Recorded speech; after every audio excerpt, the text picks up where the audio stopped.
Hello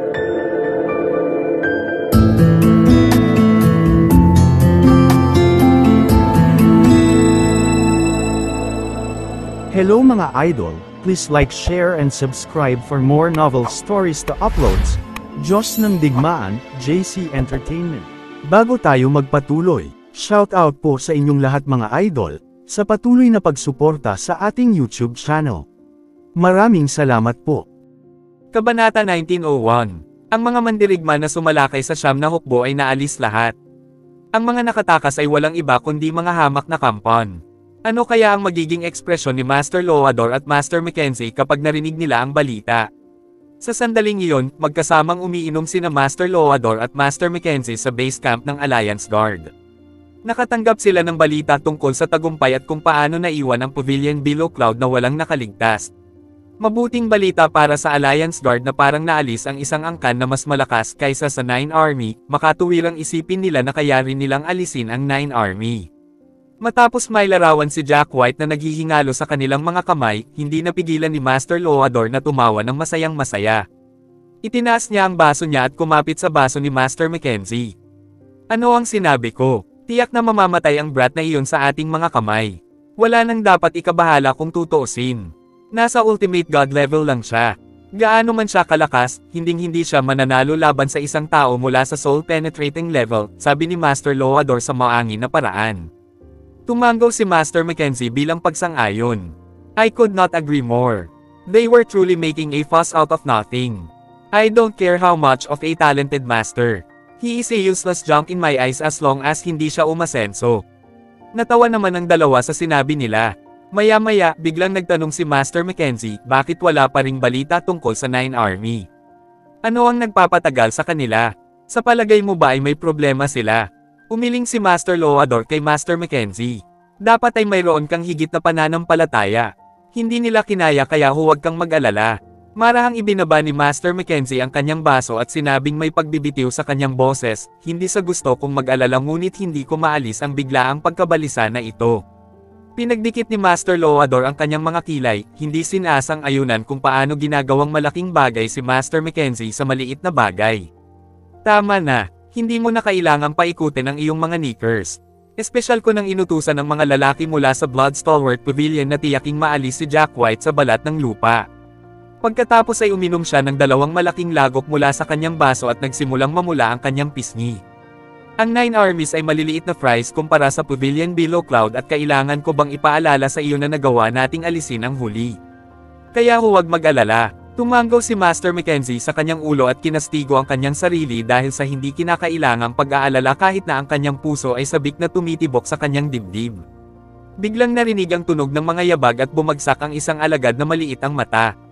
Halatang may malaking nangyari base sa kanyang gulat na tingin. Galit na ibinagsak ni Master Loador ang kanyang baso sa octagonal table. How dare you behave like this? Anong nangyari? Galit na sigaw niya. Hindi nang ahas ang maliit na mata na alagad na itaas ang kanyang ulo. Napuno ng gulat ang kanyang mga mata at napalunok bago sumagot, nakatanggap kami ng balita na karamihan sa mga lalaking ipinadala para paalisan ang Nine Army ay hindi nakabalik. 1 o 2,000 lamang sa kanila ang nakatakas sa pagpatay. Nang marinig ang balita, parehong naging pangit ang mga ekspresyon ni Master Loador at Master Mackenzie. Lalo na kay Master Loador, ang pagkabigla ay naging dahilan ng paglaki ng kanyang mga mata. Hinampis niya ang kanyang kamay sa mesa at galit na umungol, ano ang sinabi mo? Kabanata 1902. Ang balita ay tumama sa kanila na parang kidlat. Ilang sandali lang, pre-celebratory mood pa rin sila at ngayon ay parang binuhusan sila ng isang balde ng malamig na tubig. Ito ay dapat na isang biro. Tinitigan ni Master Loador ang nanginginig na disipulong nakaluhod sa lupa. Sabihin mo ulit sa akin kung ano ang eksaktong nangyari. Paano naging napakalakas ng Nine Army? Ang boses niya, nanginginig at malamig. Ang alagad ay labis na natakot kaya ang kanyang mga salita ay nagsimulang tumakbo sa isa't isa. Kitang-kita niya na hindi siya makakalabas ng buhay sa sekretong silid na ito kung magagalit siya sa dalawang lalaking nasa harapan niya. Nagawa niyang ilabas ang kanyang mga salita na nagpapatunay kay Master Loador at Master Mackenzie na tama ang kanilang narinig sa unang pagkakataon. Na hindi sila nag-halusinate kung tutuusin. Normal lang sa kanila na magalit sa galit ng matuklasan na ang lahat ng pinakamalakas nilang tauhan ay napatay at naiwan na lamang sila sa mga mababang alipores. Lumabas ka. Bagamat ang utos ay sinabi sa galit na tono, ito ay parang makalangit na musika sa pandinig ng natatakot na alagad. Nakaramdam siya ng kalayaan at lumabas ng silid ng hindi lumilingon. Naitim ang mukha ni Master Loador sa galit at kung titingnang mabuti, makikitang nanginginig ang buong katawan niya. Pinagdikit ni Master Mackenzie ang kanyang noo at naramdamang napatunayan ang pagkabalisa na naramdaman niya noon. Ito ay tulad ng kinatatakutan ko. Paanong hindi tayo makakatanggap ng anumang balita tungkol sa Nine Army kung ang tagal na nating narinig ang tungkol sa Pavilion Below Cloud? At gayon pa man sinabi mo sa akin na huwag mag-alala. Ano ang masasabi mo para sa iyong sarili ngayon? Huminga ng malalim si Master Loador habang patuloy na kumikibot ang kanyang mga talukap. Hindi pa rin siya makapaniwala sa mga nangyayari. Mayroon talagang isang misteryosong malakas na tao na tumutulong sa kanila. Paano pa ang ating mga tauhan madaling patayin? Ito ay simpleng hindi makatwiran. Isipin mo, sa mga lalaking ipinadala namin, mayroong 2 3rd grade soul penetrating level fighter at 3 1st grade soul penetrating level fighters. Ang kanyang pagtitiwala ay hindi walang batayan dahil ang mga mandirigma na kanyang ipinadala ay sapat na upang maalis ang siyam na hukbo ng maraming beses at gayon pa man ang 5 mandirigma na ito ay patay na lahat. Ayaw niyang tanggapin ang katotohanan iyon. Muling itinaas ni Master Mackenzie ang kanyang noo habang bumabalot sa kanya ang pagkalito, ngunit medyo mas kalmado siya kaysa kay Master Loador. Pagkatapos ay sinabi niya, kahit ano paman, kailangan nating tanggapin na ang lahat ng ating pinakamakapangyarihang tao ay namatay sa kamay ng brat na iyon. Nasabi ko na sa iyo na ang brat ay hindi ordinaryong tao. Nang marinig iyon, itinaas ni Master Loador ang kanyang ulo at huminga ng hindi pagkakasundo. Bakit mo siya patuloy na pinupuri? Hindi mo ba napagtanto na siya ay nasa pinakamataas na antas ng Diyos? Gaano man siya kay talento, imposible para sa kanya na manalo laban sa isang taong mula sa antas ng kaluluwa. Kahit na ang sinabi ni Master Loador ay hindi walang merito, tama ang intuit ni Master Mackenzie na ang dahilan ng kanilang matinding pagkatalo sa labanan ay may kinalaman kay Jack White. Huwag masyadong mabilis na pabulaanan ako. Maraming oras na ang lumipas mula noong siya ay nasa pinakamataas na antas ng Diyos marahil ay naabot na niya ang antas ng kaluluwa. Nang marinig ito, bumalik si Master Loador upang umupo muli sa mesa. So what if naabot niya ang soul penetrating level? I bet na nasa ibaba pa rin siya ng level. Si Master Mackenzie ay sumuko na sa pagpapaliwanag dahil napagtanto niyang wala siyang sinabi na maaaring ibalik ang mga bias ni Master Loador laban kay Jack White. Alam niyang hindi kayang ibagsak ni Jack White ang labanan sa pamamagitan ng kanyang mga talento. Bumungad sa kanya ang kabigatan ng problema at wala nang silbi ang pakikipagtalo pa kay Master Loador. Pumunta siya sa mesa at kinuha ulit ang baso niya. Kabanata 1903. Malamig na tinitigan ni Master Mackenzie ang basong walang laman. Wala akong pakialam kung ano ang iniisip mo tungkol kay Jack White. Napagpasyahan ko na gawin ang lahat sa aking makakaya para pigilan siya sa pagsulong pa. Kumunat ang noo ni Master Loador at tumingin sa gilid ni Master Mackenzie. Sinasabi mo ba na personal mong hahawakan siya? Tumango si Master Mackenzie nang walang pag-aalinlangan. You should save your breath trying to talk me out of it with your baseless logic. That brat is not the same funny insect that we can easily squash under our feet. Mas parang tigre siya ngayon, though wala pa rin tayong hindi kayang hawakan. Lumingon si Master Loador at tinitigan si Master Mackenzie na may seryosong ekspresyon. Hindi nag-abala si Master Mackenzie na lumingon sa kanya at nagpatuloy sa pagsasabing, kung hindi tayo gagawa ng isang bagay tungkol sa kanya, ito ay ang ating mga ulo sa susunod na gumulong sa lupa. Kaya, dapat siyang pigilan sa pagsulong sa lahat ng bagay. Kailangan nating tipunin ang lahat ng kapangyarihan ng Alliance Guard upang pabagsakin ang siyam na hukbo kahit na isipin ng iba na tayo ay gumagawa ng isang bagay mula sa wala. Ang mataas na bilang ng nasawi ng napakaraming bihasang mandirigma ay nagpatunog ng alarma sa isipan ni Master Mackenzie. Huminga siya ng malalim at sinigawan ang mga gwardya sa labas ng pinto, ipadala ang mensahe sa lahat ng mas mataas na antas ng Alliance Guard na magtipon sa meeting room. Damang-dama ang tensyon sa meeting room at napakatahimik na may naririnig na pin drop. Ang mga nakatataas na antas ay nakatanggap na ng mga ulat mula sa kanilang mga disipulo tungkol sa sitwasyon ng siyam na hukbo bago sila nagtipon. Seryoso ang mga ekspresyon nila nang matanggap nila ang balita. Si Aladek Hackford ng Windcloud Pavilion, isa sa 6 na dakilang angkan, ay labis na nagalit na ang kanyang balbas ay nabaluktot sa sarili. Hindi siya makapaniwala na nagawang puksay ng Nine Army ang lahat ng kanilang mga bihasang mandirigma. Si Master Mackenzie ay dumiretso sa punto at sinabi sa kanila ang lahat tungkol sa kanyang iniisip. Kumunat ang noo ni Master Hackford nang marinig ang kanyang plano dahil hindi siya lubos na sumang-ayon dito. Kaya ang plano mo ay umalis tayo sa base camp natin at tumungo sa 9 Army. Hindi ba ito masyadong marami? Kahit na ganoon din ang galit niya sa lahat ng patay na mandirigma, hindi niya naisip na kailangan nilang umalis sa kinaroroonan nila at lumaban hanggang kamatayan sa kinalalagyan ng kaaway. Nang marinig ang tanong, itinoon ni Master Mackenzie ang kanyang malamig na tingin kay Master Hackford. Sobra! Paano mo maitatanong ito sa ilalim ng mga kakilakilabot na sitwasyong ito? Ang mga mandirigma na ipinadala namin ay ang pinakamahusay sa pinakamahusay, ngunit tingnan kung paano sila natapos. Kahit na magpadala kami ng mas malalakas na mandirigma ngayon ay walang alinlangan na sila ay papatayin din. Napaawang ang labi ni Master Hackford sa sagot ngunit hindi ito nagsalita sa huli. Sa kabuuan nito, tahimik na nakaupo si Master Loador sa yulunan ng mesa na may mga nakasalubong na kilay. Walang sino man ang may ideya kung ano ang nangyayari sa kanyang isip dahil hindi siya tumanggi o sumang-ayon sa anumang sinabi ni Master Mackenzie, piniling manatiling neutral. Gayunpaman, nararamdaman ng lahat ng naruroon ang galit na namumuo sa ilalim ng kanyang balat. Habang ang Alliance Guard ay abala sa pagtalakay kung paano aatake ang siyam na hukbo, ang kapaligiran sa Nine Gods Clan ay ganap na kabaligtaran.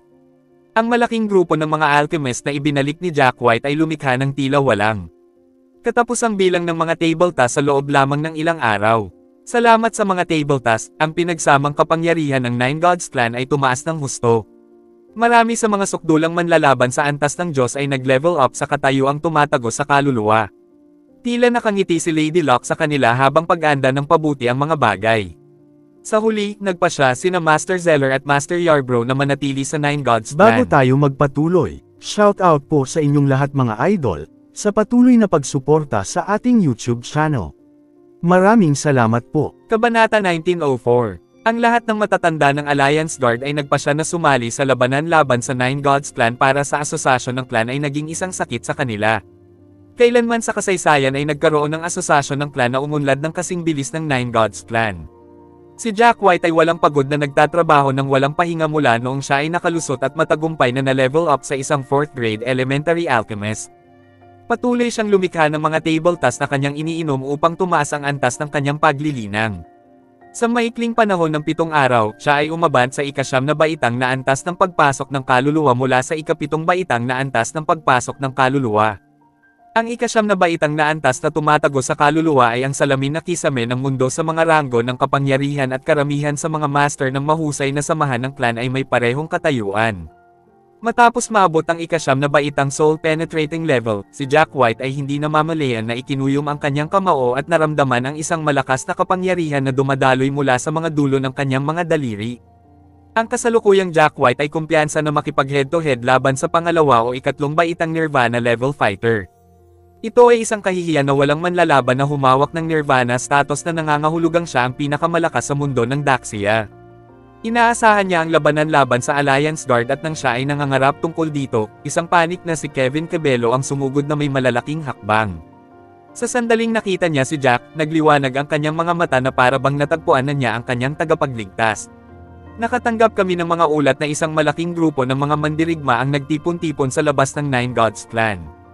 Hindi man lang sila nag-abalang kontrolin ang kanilang aura na kung tutuusin sa pakiramdam nito, plano nilang lipulin kaming lahat. Lalong namula ang ekspresyon ni Kevin Cabello matapos ihatid ang balita ngunit laking gulat niya nang makita niya ang mapaglarong ngiti sa mukha ni Jack. Paano pa kaya siya ngumiti sa mga oras na ganito?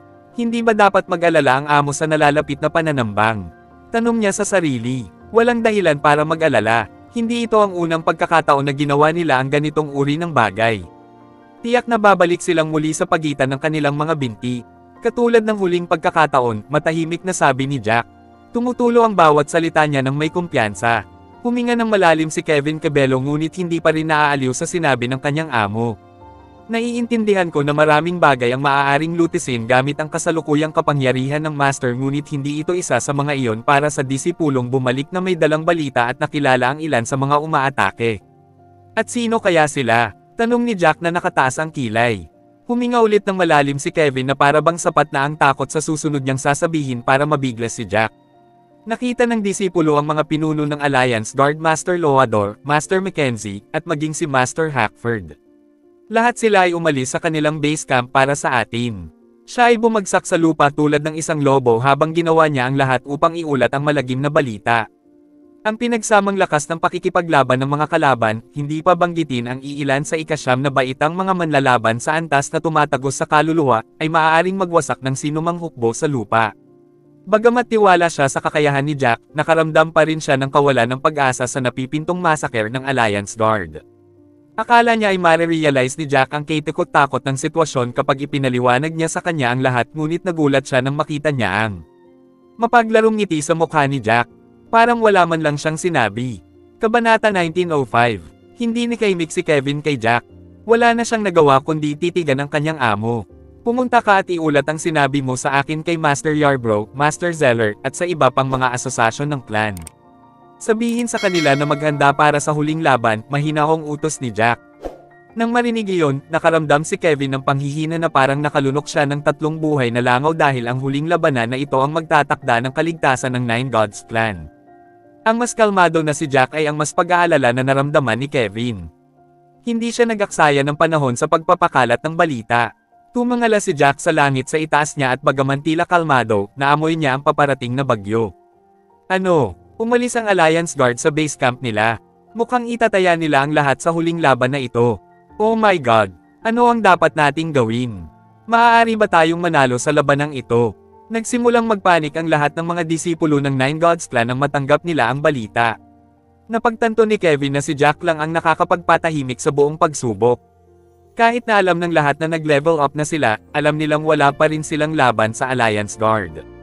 Gayunpaman, alam nila na wala silang pagpipilian kundi gawin ang kanilang makakaya sa darating na labanan. Bilang kanang kamay ni Jack, kailangang gumawa si Kevin ng isang bagay para ma-motivate ang lahat. Kaya naman, natagpuan niya ang kanyang sarili na nakatayo sa isang mataas na entablado, na nagbibigay ng nakakapukaw na pananalita sa mga alagad na nakatayo sa ibaba. Pakinggan ang bawat salita ko. Ang aming clan master ay umabant na sa ikasyam na baitang na antas ng kaluluwa at kahit na ang mga kaaway ay may parehong antas ng mga manlalaban sa loob nila, hindi pa rin sila makakapantay sa aming Panginoon. Sinabi lamang niya iyon upang pawiin ang takot sa puso ng mga alagad. Sa katunayan, hindi siya sigurado kung makakalaban ni Jack ang maraming mga 9th grade soul penetrating status fighters ng mag-isa. Kahit na ano, halatang nakamit ng kanyang pananalita ang inaasahang epekto nito. Sa huling pananambang, madaling natanggal ni Jack ang 2 3rd grade souls penetrating level fighters kaya hindi nakakapagtaka sa mga disipulo, isa siyang Divine God. Nakarating na ang Alliance Guard sa gate ng Nine Gods Clan nang matapos ni Kevin ang kanyang speech. Nangunguna sa tropa ang 3 skilled fighters na nasa ikasyam na baitang soul penetrating level, Master Loador, Master Mackenzie, at Master Hackford. Ang kanilang puwersa ay parang tsunami na tumatakip sa isang maliit na isla na iniinda ang mga nasa paligid nila. Sa sandaling napansin ni Jack na papalapit sila, lumipad siya sa hangin at nakipag-ay-tay sa kanila, sabik na simulan ang labanan. Lahat ng unang elder ng Nine Gods Clan, Master Zeller, at Master Yarbrough ay natapos na ang kanilang paghahanda para sa labanan na magtatapos sa lahat ng labanan sa Alliance Guard. Nang itinuon ni Master Mackenzie ang kanyang mga mata kay Jack, napagtanto niya na ang huli ay umabot na sa kaparehong antas ng pagpasok ng kaluluwa sa ikasyam na baitang gaya niya at agad na nagdilim ang kanyang mukha. Para naman kay Master Loador, sa wakas ay napagtanto niya kung gaano siya kawalang-muwang na makita si Jack bilang isang insekto na madali niyang masagasaan. Ang insekto ay talagang naging isang halimaw sa dagat. Huminga ng malalim si Master Loador at itinoon ang kanyang marilag na tingin kay Jack. Kung ang titig na ito ay nakatutok sa kahit kanino pang ordinaryong tao, tiyak na sila ay lumiit at lumiliit, ngunit ang kasalukuyang Jack ay hindi ordinaryong tao. Hindi man lang nagdulot ng ripple sa puso niya ang titig.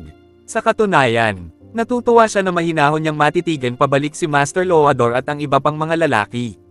Kabanata 1906, mapula ang mukha ni Master Mackenzie, hindi mas maganda kaysa kay Master Loadors. Ang una ay nakaramdam ng isang kilalang premonition na ang labanan ay maaaring hindi pabor sa kanila. Bago siya umalis, nanumpa siya na gagawin niya ang lahat sa kanyang kapangyarihan para maangkin ang kanilang tagumpay, ngunit hindi niya inaasahan na makakaasenso si Jack sa ikasyam na baitang soul penetrating level sa ganoong kaikling panahon. Para sa kanya, imposibleng sumulong ng napakabilis sa ganoong kaikling panahon. Gayunpaman, hindi niya alam ang master talent ni Jack sa paggawa ng mga table task. Pagkatapos ng lahat, si Jack ay ang tanging tao sa buong Daxia na may katayuan ng isang pang-apat na baitang elementary alchemist. Nang makita ni Master Mackenzie na si Master Loador ay patuloy na tumitig kay Jack White, hindi niya naiwasang sabihin, kahit na gamitin mo ang lahat ng iyong aura para pigilan siya, wala pa rin siyang mararamdaman. Nasabi ko na sa iyo na siya ay higit na makapangyarihan kaysa sa iyong inaakala ngunit hindi mo ako pinakinggan. Natuwa si Master Mackenzie sa kanyang pagpupumilit na pakilyusan ang lahat ng puwersa sa Alliance Guard dahil halatang matatalo sila kung ipapadala lang nila ang kanilang mga alipores tulad noong nakaraan. Iyon ay magbibigay kay Jack ng mas maraming oras upang sumulong pa na magiging kapahamakan sa kanila. Mas naging pangit ang ekspresyon ni Master Loador sa pangalawa sa pag-iisip kung gaano siya kawalang muwang noon. Sino ang mag-aasam na ang brat na iyon ay makaka-advance sa parehong katayuan na tulad natin sa napakaikling panahon? Huminga ng malalim si Master Mackenzie at sinabi sa nanginginig na boses, nasabi ko na sa iyo na ang batang ito ay hindi ordinaryong manlalaban. Maging si Master Hackford ay nahiya sa sinabi niya noon tungkol sa kung paano walang ginagawa si Master Mackenzie sa pamamagitan ng pagpapakilos sa buong Alliance Guard. Ngayon, ang tanging magagawa na lang niya ay manahimik. Isang malamig na tawa ang binigay ni Jack habang naglakbay sa kanyang tenga ang kanilang mga salita. Tapos na ba kayong lahat? Kung oo, lumapit ka sa akin. Pero hayaan mo akong bigyan ka ng payo, kung gusto mong patagilan ang iyong kamatayan, iminumungkahi kung labanan mo ako isa-isa. Nang marinig iyon, ang mga kaluluwang nasa ikasyam na baitang na tumatago sa antas ng mga manlalaban sa panig ng Alliance Guard ay naging mas inis. Hindi banggitin si Master Hackford ay naging pula sa galit. How dare this little brat speak to us like that? How dare he act so insolently when their large troops were just outside his gate? Bastos kang tanga. Huwag mong isipin na mapapabagsak mo kaming lahat dahil lang sa naabot mo ang ikasyam na baitang soul-penetrating status. Kaya ka naming patayin ng ganoon lang. Master Hackford was not acting out of bravado, talagang naniniwala siya na makakatikim ng hindi maiiwasang pagkatalo si Jack kung sabay silang atakihin ng tatlo. Oo, hindi ka na magyayabang ng mas matagal. Ikaw at ang iba pang mga tao doon ay hinding-hindi mabubuhay upang makita ang bukas. Malamig na dagdag ni Master Loador. Pagkatapos, sumugod siya kay Jack at pinakawalan ang kanyang kapangyarihan. Lumitaw sa kanyang kaliwang kamay ang isang fire dragon na naglalabas ng nakakatusok na pulang ilaw na nakakatusok sa mata, na nagpapakita ng tunay na kapangyarihan ng isang ikasyam na baitang soul-penetrating level fighter. Ang mga alagad ng mas mababang kaharian ay pilit na pinaatres ng sobrang dominanteng puwersa bagamat nakatutok ang pag-atake kay Jack na isang malamig na tawa lang ang binigay nito habang mahigpit na nakakuyom ang kanyang kamao. Ang kulay gintong liwanag ay damaloy mula sa mga bitik sa pagitan ng kanyang mga daliri at isang malakas na hiyawan ang naririnig ng lahat sa paligid. Tila dalawang nagngangalit na dragon ang nag-intertwine sa haba ng mga braso at kamao ni Jack. Sa pamamagitan ng isang sipa mula sa magkabilang binti, tumalsik siya pasulong na parang torpedo, diretsyong tinutukan si Master Loader. Nagbanggaan sila sa mismong sandaling iyon habang ang pulang ilaw at ang gininto ang liwanag ay gumawa ng kalabog. Nabasag ang pulang ilaw at nilamon ng gintong liwanag at ang sunod na tunog na maririnig ay ang masakit na sigaw ni Master Loador. Tinamaan siya ng husto sa dibdib ni Jack na nagpalipad sa kanya sa ere na parang saranggola na naputol ang tali. Bago tayo magpatuloy, shout out po sa inyong lahat mga idol, sa patuloy na pagsuporta sa ating YouTube channel. Maraming salamat po. Kabanata 1907. Bumulwak ang sariwang dugo mula sa bibig ni Master Loador habang siya ay yumarko sa kalangitan. Ang eksenang ito ay mananatili sa isipan ng lahat dahil nahihirapan silang paniwalaan ang isang taong kasing lakas niya na madaling talunin ni Jack. Gayunpaman, ang matinding katotohanan ay naglalaro sa kanilang harapan ng anggulanit na si Master Loador ay bumagsak sa lupa na lumikha ng isang malaking bunganga sa kanyang impact. Nawala na ngayon ni Master Loador ang kanyang mapang-ipang aura at tulad ng isang nalulunod na aso, nagpupumilit na ilabas ang kanyang sarili mula sa malalim na bunganga. Tinamaan siya ni Jack sa lahat ng nakuha niya at nabali ang tadyang ni Master Loador sa suntok na iyon. Ang matutulis na mga gilid at mga splinters ay nagtulak sa kanyang mga organo at ang kanyang kamatayan ay hindi maiiwasan kung walang agarang medikal na paggamot na ibibigay. Ilang taon na ang nakalipas mula nang makaramdam ng ganito si Master Loador. Hindi niya inaasahan na ganoon kadaling matatalo ng isang junior. Oo, isang junior. Iyon ang palaging ginagawa ni Jack kay Master Loador. Si Master Mackenzie at ang iba pang grupo, namumula nang makita ang kalagayan ni Master Loador sa una, nakaramdam lang sila ng galit sa mga walang pakundangan na pag-uugali ni Jack kahit na inamin nila na mayroon siyang talento na hindi pa nakikita. Ngunit ngayon, nadama nila ang kapahamakan sa pag-iisip na marahil ang mga salita ni Jack ay na-back up ng kanyang kapangyarihan. Sa lahat ng mga taon, si Master Mackenzie ay kilala sa kanyang kakayahang manatiling kalmado sa ilalim ng lahat ng uri ng mga sitwasyon at ito ay walang pagkakaiba sa pagkakataong ito. Hindi natin siya hahayaang manalo. Kailangan nating lahat na atakihin siya ng sabay-sabay gamit ang ating pinagsamang kapangyarihan. Pagkatapos, sumugod siya kay Jack na bumubuo ng momentum para sa kanyang pag-atake. Tumaas ang kilay ni Jack at nagbago ng opinyon tungkol kay Master Mackenzie. Gayunpaman, magiging kalokohan sa kanila na ipagpalagay na tatayo lang siya roon at maghihintay na atakihin. Huminga siya ng malalim at gumawa ng emergency turn sa hangin. Bigla siyang dumaan sa paparating na Master Mackenzie at dirdiretsong tinungo si Master Hackford. Bagamat si Master Hackford ang pinakamaingay na manloloko, sa simula, kinikimkim na niya ang pag-iisip na tumakas mula sa labanan matapos masaksihan ang ginawa ni Jack kay Master Loador. Hindi niya inaasahan. Lalampasan ni Jack si Master Mackenzie at ibinaling sa kanya ang kanyang atensyon, sa halip ay naging berde ang kanyang mukha sa takot at puot na humawak sa kanyang puso. Siya ay isa pa rin sa ikasyam na baitang soul-penetrating level fighter, gayunpaman at dapat siya ay sapat na sanay upang maabot ang katayuang iyon. Lingid sa kaalaman ng ibang tao ay may hawak siyang punyal na dati niyang nilalaslas sa nakasara na si Jack. Malamig na natawa lang si Jack sa kanyang pagtatangka habang umiiwas sa atake. Sa bilis, walang sino man sa labanan ang nakalampas sa kanya. Nanlamig ang puso ni Master Hackford nang madaling umiwas si Jack sa kanyang atake. Ang lahat ng enerhiya ay naubos sa kanyang katawan at siya ay naging hindi kapani-pani, walang demotivated. Pinagkakatiwalaan niya ang pagkakataong ito na lumikha ng isang ruta ng pagtakas para sa kanyang sarili, ngunit hindi niya inaasahan na si Jack ay hindi haadlang sa lahat. Mas naging pangit ang ekspresyon niya. Ang sakit mo talaga sa panijin. Sa isang sigaw, pinalo ni Jack ng suntok ang mukha ni Master Hackford. Kabanata 1908, naramdaman ni Master Hackford na parang ang kanang bahagi ng kanyang mukha ay nabangga sa isang bakal na bundok.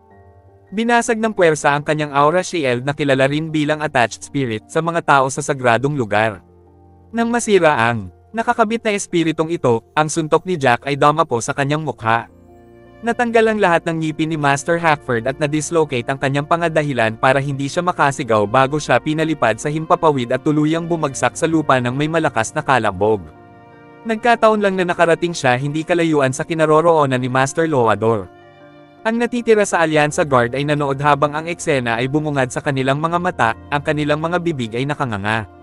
Niwala silang oras para mag-react, ganyan kabilas si Jack. Namulat sa kanila ang pagkaunawa na labis nilang minamaliit si Jack at sa wakas ay naunawaan nila kung paano siya magiging kumpiyansa sa harap nila. Tila kay Master Mackenzie na si Jack ay walang balak na bigyan sila ng oras upang magtipon ng kapangyarihan at ang kanyang mukha ay nagdilim dito. Si Master Hackford ang gulugad ng Alliance Guard, ngunit napakadali niyang napilayan ni Jack. Bagamat hindi maisip ni Master Mackenzie ang sakit na pinagdadaanan ni Master Hackford, alam niya mula sa kanyang hindi gumagalaw na katawan na magpakailanman siyang nakatali sa kama kung walang mga high-grade na table task ang ibibigay sa kanya. Ang parehong ay maaaring sinabi para sa Master Loador. Naging mas madilim ang ekspresyon ni Master Mackenzie kaysa dati dahil alam niyang si Jack ang susunod na target sa kanya.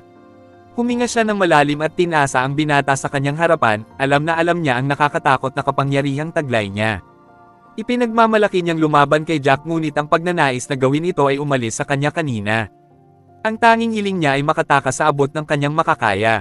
Pupunta siya sa mga dulo ng mundo kung ang ibig sabihin nito ay hindi na niya kailangang harapin ang kasuklam-suklam na ito. Kalimutan ng tungkol sa Alyansa Guard. Kalimutan ng tungkol sa karangalan. Ang lahat ng ito ay wala ng halaga sa kanya. Ano ang punto sa pakikipag head-to-head sa isang kalaban na mas malakas kaysa sa isa kung kamatayan ang hindi maiiwasang resulta?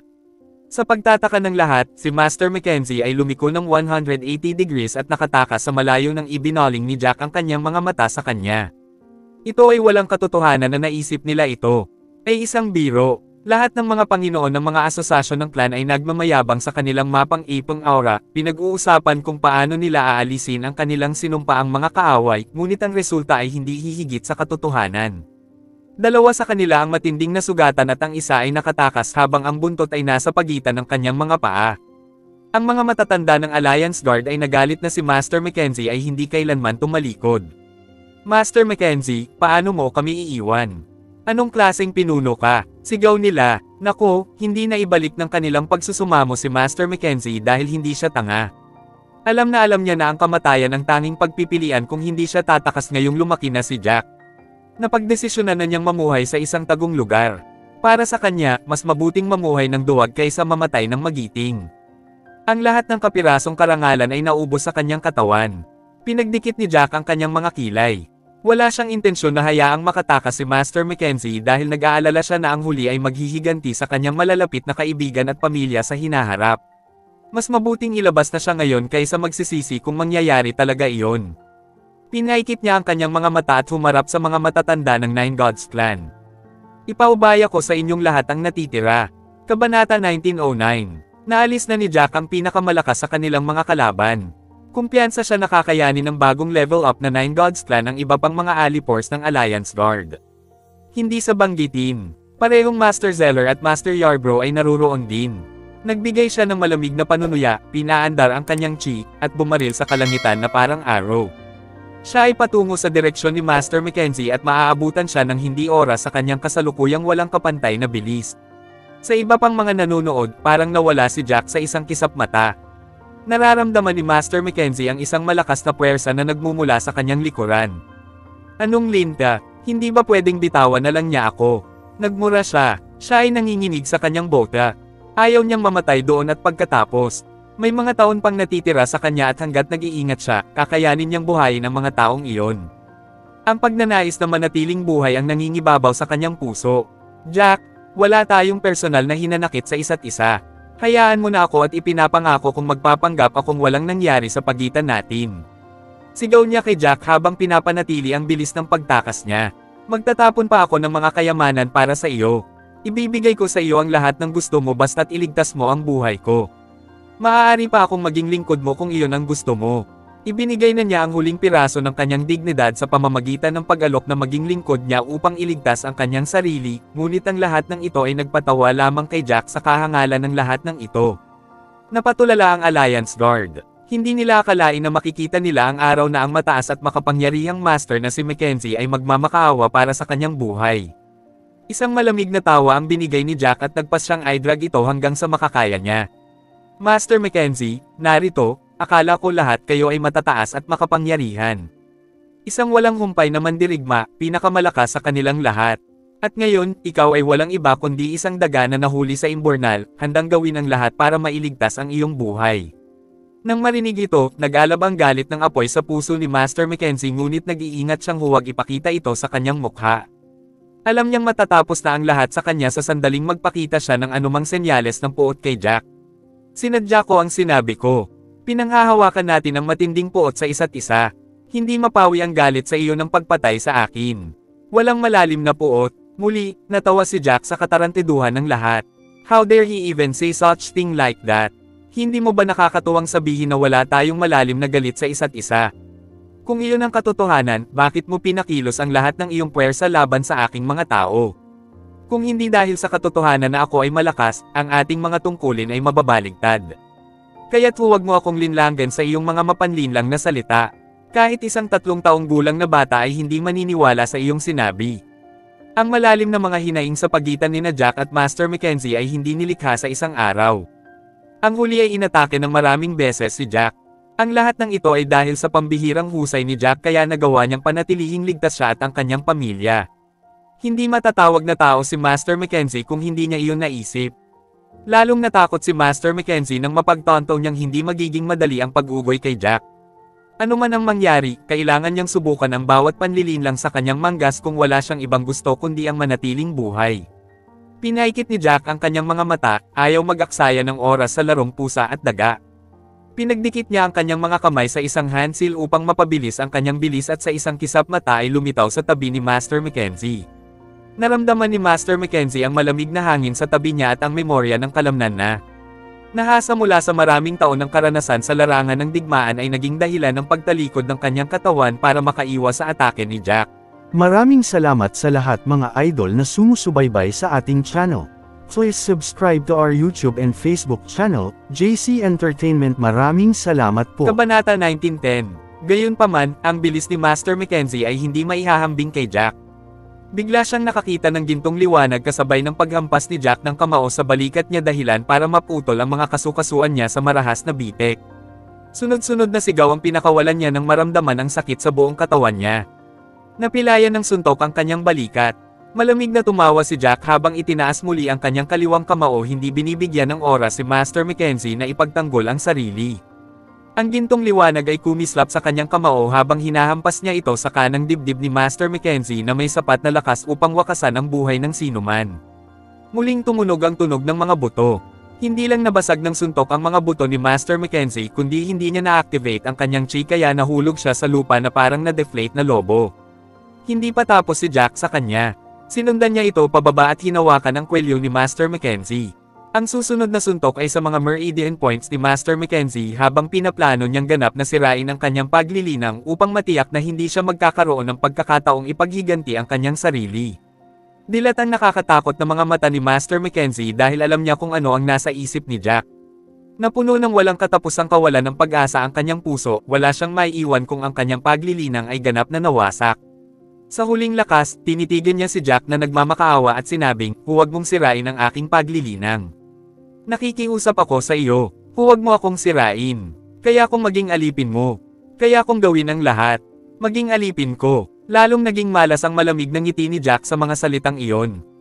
Sa kanyang mga mata, si Master Mackenzie ay walang iba kundi isang walang kwentang basura. Alam mo ba kung gaano karaming tao ang nakapila para maghintay sa aking kamay at paa? Hindi ka karapat-dapat na gawin iyon. Sa sandaling sinabi ang mga salitang iyon, naramdaman ni Master Mackenzie ang isang mabangis na puwersa na dumaloy sa kanyang mga meridian. Ang sobrang sakit ng pagkakahiwa ng meridian ay naging dahilan ng pagkumbulsyon ng kanyang katawan at muntik nang maputol ang kanyang supply ng hangin. Sa sumunod na segundo, sobrang sakit na niya kaya't umikot ang mga mata niya at nawala ng malay. Hindi binalak ni Jack ang mabilis na kamatayan para kay Master Mackenzie. Paano siya kung ilang beses na siyang tinangkang tambangan ng mga kalaban niya? Si Master Mackenzie ay dinala na parang patay na aso pabalik sa Nine Gods Clan.